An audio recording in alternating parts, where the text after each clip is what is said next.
Fermented foods తినడం వల్ల మన గట్ హెల్త్ చాలా బాగా మెరుగుపడుతుందండి. ఎప్పుడు తినే ఇడ్లీ, దోసల్లో కొద్దిగా ప్రోటీన్ కూడా యాడ్ చేసుకోండి. చాలా బావుంటుంది.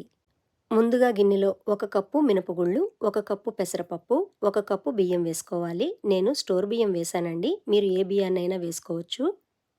అలాగే పావు కప్పు సగ్గుబియ్యం, 1 స్పూన్ మెంతులు వేసుకుంటే ఇడ్లీలు మంచి గుల్లగా వస్తాయి. అదే కప్పుతో 1 కప్పు సన్నగా ఉన్న ఇడ్లీ రవ్వను తీసుకోవాలి.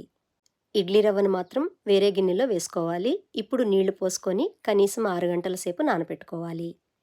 6 గంటలకి ఇలా చక్కగా నానిపోతాయండి. ఇప్పుడు నీళ్లు పోసుకొని 3, 4 సార్లు శుభ్రంగా కడిగి తీసుకోవాలి.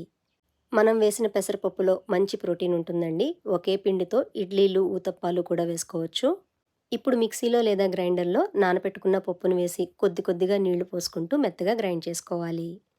పిండిని ఇలా మెత్తగా రుబ్బుకుంటే సరిపోతుంది. ఇలా మెత్తగా రుబ్బుకున్న పిండిని గిన్నెలోకి తీసుకోవాలి. ఇప్పుడు మనం నానపెట్టుకున్న 1 కప్పు ఇడ్లీ రవ్వ ఉంది కదండీ! ఈ ఇడ్లీ రవ్వను కూడా పిండిలో వేసుకొని చేత్తో అంతా బాగా కలిసేలాగా కలుపుకోవాలి. ఇలా ఇడ్లీ రవ్వను కూడా వేసి కలుపుకున్న తర్వాత పిండి గిన్నె మీద మూత పెట్టి రాత్రంతా పొంగనివ్వాలి.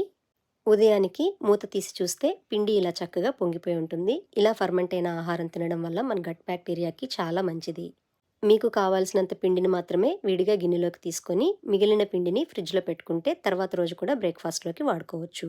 ఇప్పుడు మీ రుచికి తగ్గ ఉప్పు, కొద్దిగా నీళ్లు పోసుకోవాలి. ఎక్కువ నీళ్లు పట్టవండి. ఇలా పిండిని కలుపుకున్న తర్వాత ఇడ్లీ ప్లేట్‌లకి నెయ్యి కానీ, నూనె కానీ రాసుకొని ఇడ్లీల్ని వేసుకోవాలి.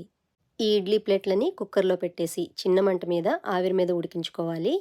ఇడ్లీలు ఉడికేలోపుగా ఎలాగో పిండిలో ఉప్పు కలిపేసాం కాబట్టి కొద్దిగా జీలకర్ర, ఉల్లిపాయ, పచ్చిమిర్చి వేసుకొని పెనాన్ని వేడి చేసుకొని కొద్దిగా నూనె పోసుకొని ఇలా ఊతప్పల్లాగా వేసుకోవచ్చు.